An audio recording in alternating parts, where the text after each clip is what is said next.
Elon Musk এই নামটি শুনলেই আমাদের মাথায় আসে টেসলা, স্পেসএক্স ও সোলার সিটি এর মতো ওয়ার্ল্ড ফেমাস ও জায়ান্ট সব কোম্পানিগুলোর নাম। ফোর্বস 2024-এর তথ্য মতে $252 বিলিয়ন নিয়ে ইলন মাস্ক বর্তমানে বিশ্বসেরা ধনী। তিনি টেসলা মোটরস, স্পেসএক্স ছাড়াও আরও কোম্পানি যেমন নিউরালিঙ্ক, এক্সের মতো ওয়ার্ল্ড টপ মোস্ট ভ্যালুয়েবল কোম্পানিগুলোর ওনার। এমনকি বিজনেস ইনফ্লুয়েন্সার হিসেবেও ইলন মাস্ক শীর্ষে আছেন। তার এক টুইটে যে কোনো কোম্পানির শেয়ার ও বিটকয়েনের দাম কমে যায় বা বেড়ে যায়। ফোর্বসের তথ্য মতে 2020 সালে ইলন মাস্ক $150 বিলিয়ন ইনকাম করেছেন, যেখানে পুরো বিশ্ব কোভিডের সাথে লড়াই করছিল। কারণ 2020 সালে ইলন মাস্কের কোম্পানি টেসলা মোটরসের শেয়ার প্রাইস 720% বেড়ে গিয়েছিল, যার কারণে ইলন মাস্ক বিশ্বের শীর্ষ 5 জন ধনীদের একজন হয়ে গিয়েছেন। আরও আশ্চর্যের ব্যাপার কি জানেন, তিনি সেলফ লার্ন করে রকেট সায়েন্টিস্ট হয়ে গিয়েছেন। ভাবা যায়। আজ আমরা দেখব কিভাবে ইলন মাস্ক শূন্য থেকে বিশ্বসেরা ধনী হয়ে উঠলেন। পুরো ভিডিও জুড়ে সাথেই থাকুন।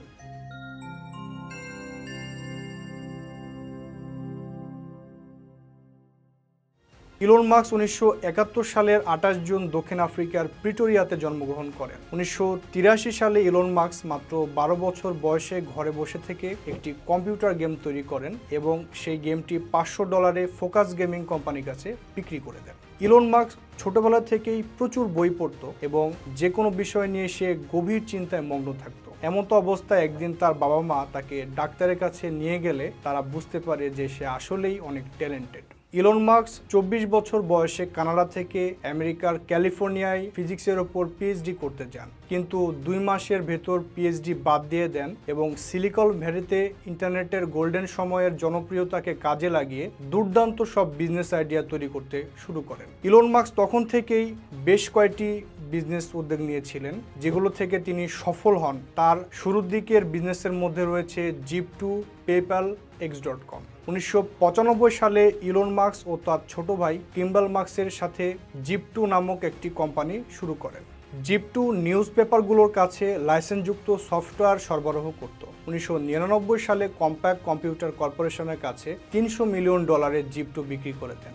এই বিক্রি মাস্কের জন্য নতুন সম্ভাবনার দুয়ার খুলে দিয়েছিল।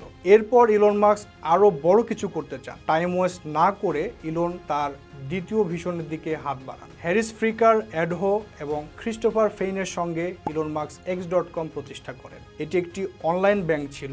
এই প্রতিষ্ঠানটির বিজনেস মডেল সেই সময়ের জন্য খুবই আধুনিক এবং নতুন ইনোভেশন ছিল, যা পরে কনফিনিটি ইনকর্পোরেটেড এর সঙ্গে একীভূত হয়। এই একীভূত হওয়ার মাধ্যমে আরও একটি সফল প্রতিষ্ঠান চালু হয়, যার নাম দেওয়া হয় পেপ্যাল।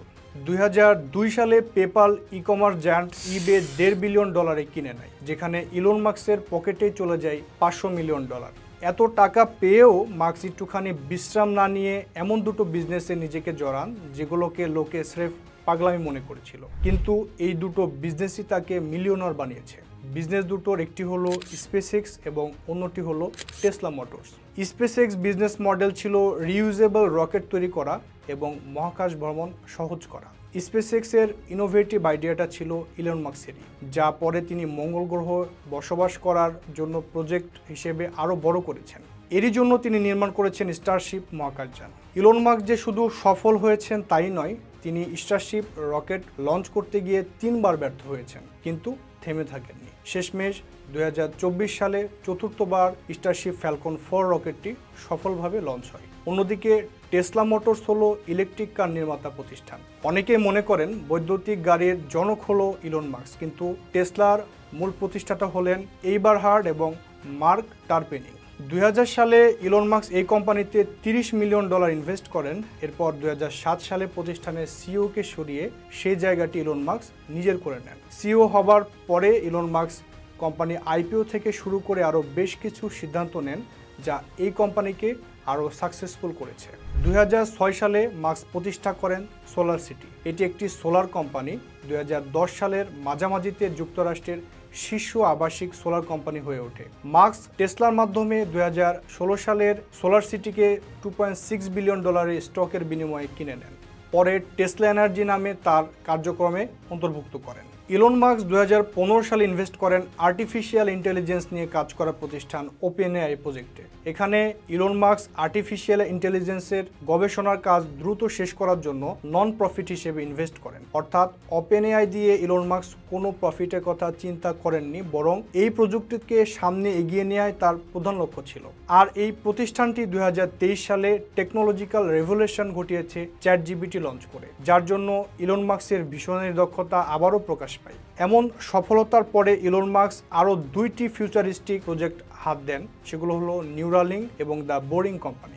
নিউরালিঙ্ক প্রজেক্ট নিয়ে ইলন মাস্কের স্বপ্ন হলো তিনি মানুষের ব্রেইনে কম্পিউটার চিপ বসিয়ে কমিউনিকেশন লেভেল আরও উন্নত করা। যদি মনে করেন এই 8টি সফল বিজনেসেই ইলন মাস্কের জাদু খতম হয়ে গিয়েছে, তাহলে আপনি ভুল ভাবছেন। কেননা 2022 সালে এসে ইলন মাস্ক ও তার সম্পদের ও বিজনেসের গুণটি দেখান টুইটারকে কিনে নিয়ে। 2022 সালে $44 বিলিয়ন টুইটার কেনার উদ্যোগ নেন ইলন মাস্ক। পরে দীর্ঘ 6 মাস নানান নাটকীয়তার শেষে টুইটারের নিয়ন্ত্রণ নেন ইলন মাস্ক। এই ডিলটি ইতিহাসের সব থেকে বড় ডিল হিসেবে ধরা হয়, যা নিয়ে আলাদা একটি ভিডিওই হতে পারে। আপনারা যদি এই সম্পর্কে জানতে আগ্রহী হন তাহলে কমেন্ট বক্সে অবশ্যই জানাবেন। এটা বলার অপেক্ষা রাখে না যে ইলন মাস্ক একজন পরিশ্রমী সফল বিজনেসম্যান। তিনি বিশ্বের বিভিন্ন প্রান্তের মানুষের অনুপ্রেরণা হয়ে উঠেছেন। উদ্যোক্তাদের জন্য তার পরামর্শ হলো, সফলতার কোনো শর্টকাট রাস্তা নেই। সফল হতে হলে পরিশ্রম করতে হবে এবং নিজের লক্ষ্যে অটুট থাকতে হবে।